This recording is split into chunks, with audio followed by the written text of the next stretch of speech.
I'm Logan Crawford, and right now on Spotlight, we're speaking with Rahul Manchanda, who is a distinguished attorney and author who has dedicated his career to unraveling the mysteries of the deep state and exposing corruption within the United States and beyond. In his book, Deep State Defector III, Manchanda takes readers on a thrilling journey through the first years of the Trump presidency, shedding light on the battles fought against the entrenched powers of the deep state. We are delighted to have Rahul join us here today on Spotlight. We thank the team at Atticus Publishing for helping us put him in the spotlight today. And we ask viewers like you to support writers like him by subscribing to our channel. Rahul, thanks so much for joining us. Thanks for having me. Pleasure is all mine. The term deep state, you've been investigating it for a while, you've been writing about it for a while, but for most people, we didn't start hearing about the deep state until Donald Trump started talking about it, don't you think? Yeah, I guess that's really how it came about. I mean, it was always there. A friend of mine, a former counterintelligence chief of Turkey, Phil Giraldi in the CIA, had mentioned it as something that was relating to Turkey when he was in Turkey. It was a deep state government that never seemed to change, no matter who was in power, left or right wing. And he sort of was one of the people that first coined it on an intelligence level. But there have been many definitions so far, and I guess Trump was sort of a bull in the china shop in a lot of ways. And in private life, he had been used to just kind of moving things and people and issues around as he saw fit because of his personality. But when he became president, he suddenly realized that all of a sudden certain things couldn't move and weren't moving. And I think that's when it hit him right smack dab in the face. And he sort of got training on the job, if you will, as opposed to a career politician who, from youth all the way up to the time they mature as senators or congressmen or presidents, are very, very familiar with the deep state. But for Trump, it was a very big learning curve. I've never heard of anybody being investigated to the extent that Donald Trump has been investigated, and still they've really come up with nothing. I mean, he's been impeached twice. He's been investigated by a special prosecutor for years. Numerous prosecutors on the state and local levels have investigated him. Is this the deep state taking action against an outsider? Absolutely. The whole point was to keep him on the burner and keep the fire under him so that he would be malleable and he would do whatever they would tell him to do. Whether they were coming as right wing or left wing, to keep the pressure on him. That was the whole point. They were nervous. It was their insurance policy, so to speak. And again, one of the things about Trump, one of the criticisms was that he was so loud and boisterous and open.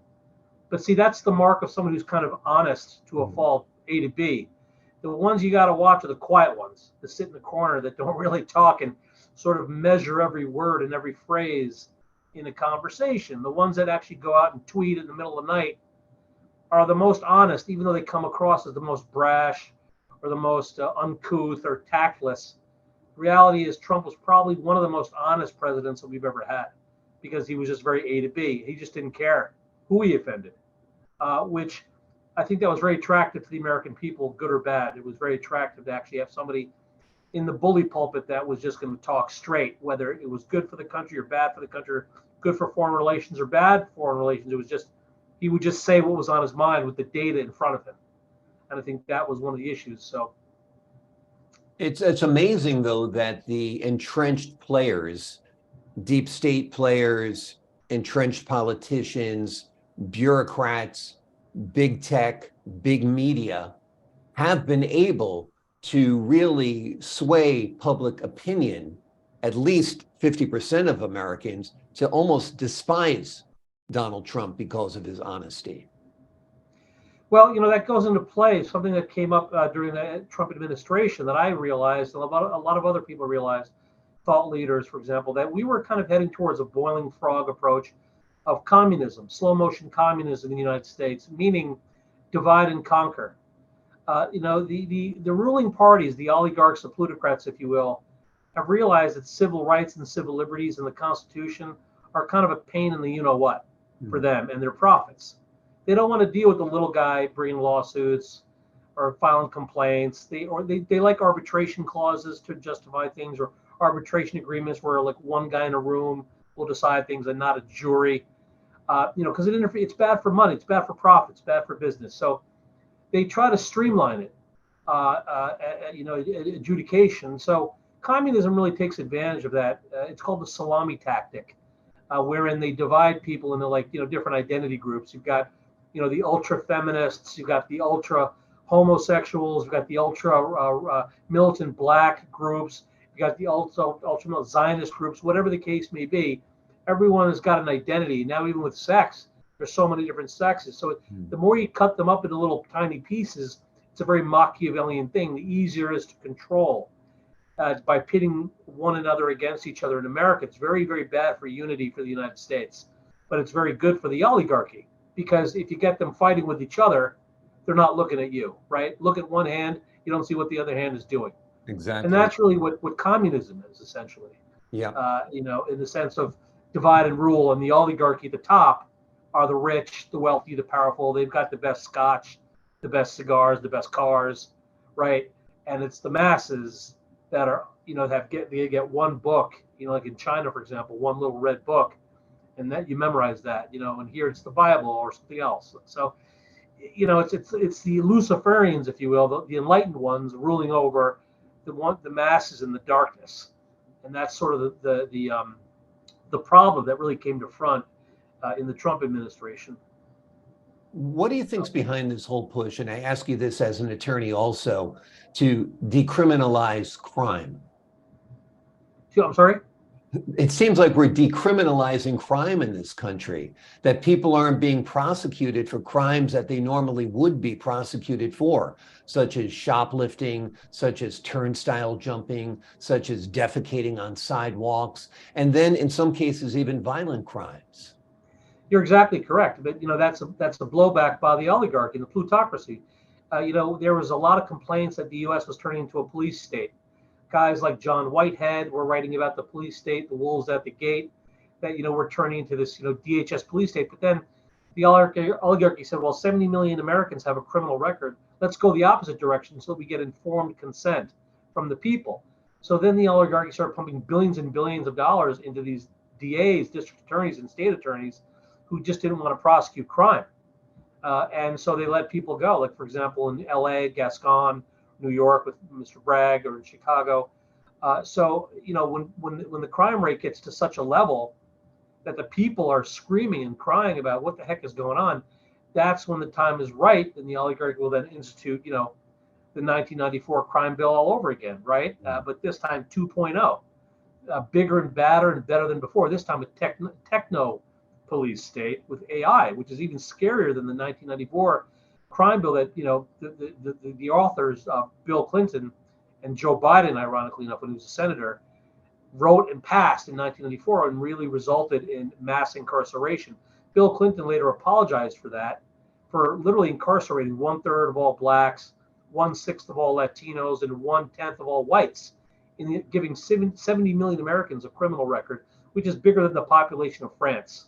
Okay, so to put into perspective, so they pulled back. They said, okay, fine, you don't want a police state, but here's what you're going to get when we go the opposite direction.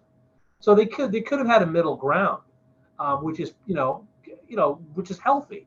Yeah. Keep the bad ones in jail and let the ones that are habitual, whatever. But they didn't do that. So to get informed consent, they're trying to make it so bad that people will be begging for the tanks in the streets and the stormtroopers in the streets, which is communism, which is the Iron Curtain. And so it's a very sad thing, but the oligarchy views the masses as pretty stupid, actually, and something to manipulate. So they work in extremes. They can't work in gray, unfortunately. The crime bill was a travesty. Another travesty is the Patriot Act. I think that is perhaps the most abused statute or legislation that's ever been enacted. And that was done by the chief member of the deep state, George W. Bush, right? Well, he was a figurehead, I would say. It was more of his Sensenbrenner was a senator who wrote it, I think, John Sensenbrenner. There were a couple others who had already written it before September 11th. This law was enacted, I think it was enforced by people who had written the law before, and they were just waiting for that Reichstag fire, if you will, the Reichstag fire, to use an analogy from Nazi Germany. That they're waiting for a crisis. The perfect crisis should not go to waste. But it's important to note that that law was written in advance, and it curtails civil liberties and civil rights. Ironically enough, they imported, with the Department of Homeland Security, a fellow named Marcus Wolf from Europe, who had cut his teeth with the KGB and with the German Stasi. So he was pretty from his youth all the way to his old age, he was pretty well versed in the curtailment of civil liberties and civil rights. And he came here and put the finishing touches on DHS, Department of Homeland Security, if you could believe it. So Tom Ridge, who was a friend of George W. Bush, was the first head of DHS with the Patriot Act, enacting the Patriot of Homeland Security. Guys like, Michael Chertoff, the former prosecutor from, these guys were the administrators, but the final touches and finishing touches were put to make it like a little bit more palatable and to sort of have the boiling frog approach was Marcus Wolf, who was literally brought over here in his twilight years to get us on the grid, if you will. Yeah. And now they're talking about the Restrict Act, which would sort of like be the Patriot Act, but focusing on tech and transactions and people's digital footprints. Right. Well, it's funny you mention that. Yeah, it's funny you mention that. Senator Rand Paul of Kentucky was one of the only ones who actually stood down, and he's always the guy that people are like wondering, they scratch their head, why is he voting this way? He's he sees ahead, and we're sort of trying to restrict TikTok and Huawei right now because it's China, but they're really just competition for Google, who's been doing this to us for decades, collecting our biodata, our information. Facebook has been doing it to us. Instagram, they've been doing it to us, and all over the world. It's just China's doing it now. So now the American government is doing things like blocking Russian television, RT news, like the Iron Curtain, they're blocking Sputnik, they're blocking Chinese television. They don't want us to know what's going on over there. And now they're blocking Chinese internet and TikTok, by saying they're going to spy on us and take our biodata. But we've been doing that, and Google's been doing that on behalf of the U.S. government, as Julian Assange had revealed, that they were being recruited by the CIA, by the U.S. government, as sort of proxies. Like back in the 40s and 50s, the CIA and the intelligence community was using the Italian mafia right on the Brooklyn waterfront to go after the Nazis with the U-boats. Well, now they're using big tech to do their dirty work. It's sort of like that plausible denial that it's not really us doing it. It's not us curtailing your First Amendment rights, your Second, your Fourth Amendment, Sixth Amendment rights. It's private business. Yeah. But with, recently a guy named James Baker was outed at Twitter as being the legal counsel. He was former FBI counsel, and then he, left that job and he became counsel for Twitter. And he's the one who one of those guys who created those blocks, those shadow bans, including President Trump was banned. All these people were banned if they didn't have the right sort of viewpoints or the right opinions. And that's what created things like Gab and other websites, right-wing sites and things of that nature. But it was an FBI agent using his skill set with one foot in the FBI, one foot in private business. And that's when it gets scary, because there's hundreds of thousands of those kinds of guys in big tech right now. They're all over the place. It's an unholy alliance, that is for sure, between government, between big tech, and between big media. One more question about politics, and then we'll move on to more about your book. Joe Biden is such an apparent puppet. I mean, the man can't get a word out without stumbling upon it. I always say, I don't think he could run the CVS drugstore in my neighborhood, let alone the most powerful country in the world. Why do you think they put in such a transparent puppet like Biden? I think Joe Biden was more of a symbol for the Republicans and the Democrats, actually the deep state, because he, in many ways, would certainly restore the status quo before Trump. In other words, towards the end of it, you got even Republicans like Mitt Romney or Jeb Bush complaining bitterly, who were Republicans, about Trump, as well as and also the Democrats knew that the genie was out of the bottle, and there was no way they would get a radical into office. So Joe Biden for them represented a middle ground that they could live with, as long as he kissed the ring, and was pro-abortion, pro-super feminism, pro extreme gay rights or transgenderism, things that really would offend half the world. And I mean, sort of the Russian Federation with the Orthodox Church. I mean, extremism, it's extremism. What your opinion is on anything is completely up to you, and that's America. Exactly. But I think that when we talk about salami tactics of divide and conquer, that's really when it comes into play. So I think Joe Biden was more of a happy sort of compromise between the Republican establishment and the Democrat establishment, really, but the deep state pulling the strings. And he was the guy that was, even though there's many doubts as to his competency. I mean, when he gives speeches, it's a little concerning, right? It's a little frightening.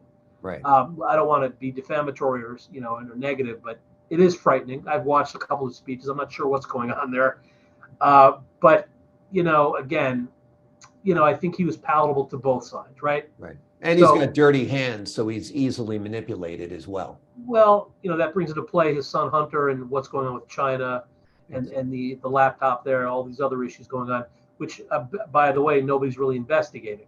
Have you noticed that? I do.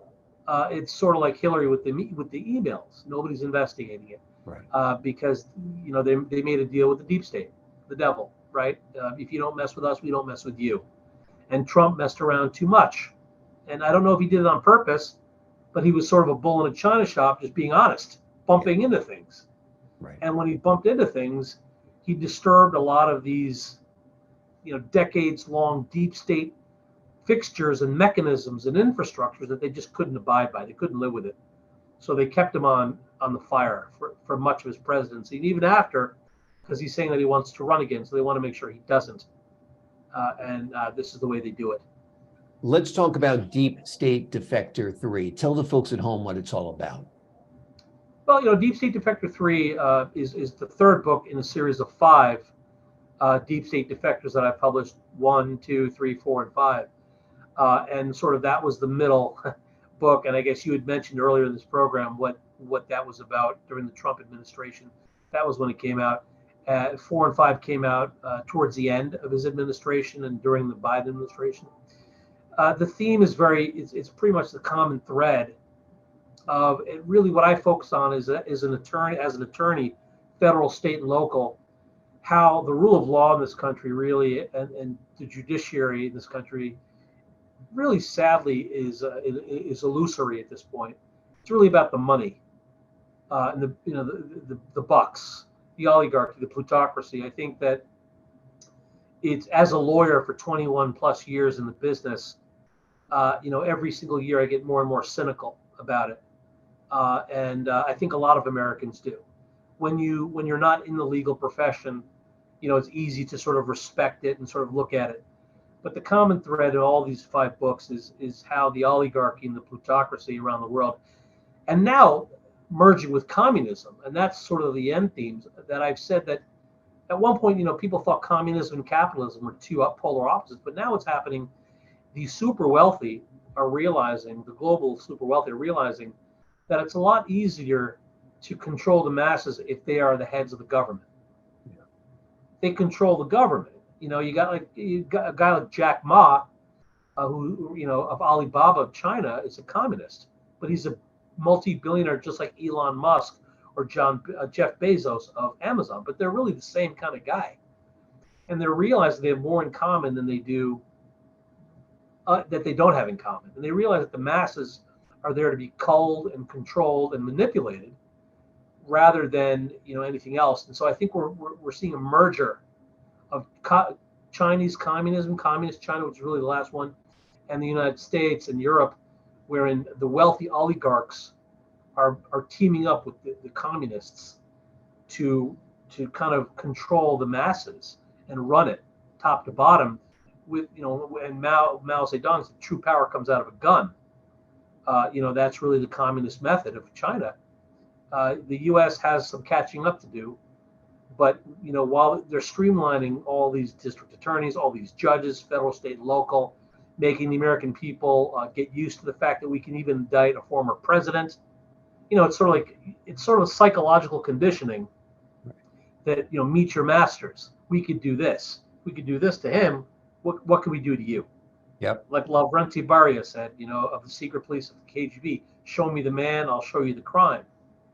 Exactly. And really what they're trying to do, the oligarchy is trying to acclimatize and get the masses of all countries, not just Americans, that the door's closing and we live on one planet and you ain't in the club.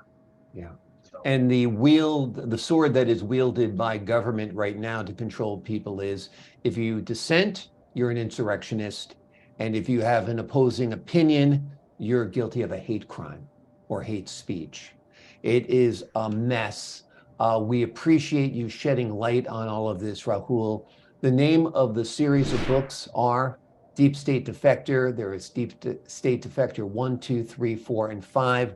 If you have an interest in this country, if you want to understand and get a better handle on what's going on, these books will be your guide. Rahul, thank you so much for joining us here today on Spotlight. Thank you, Mr. Crawford. Thanks for having me. Pleasure is all mine. And to the folks at home, I'm Logan Crawford, thanking you for your time this time until next time on Spotlight.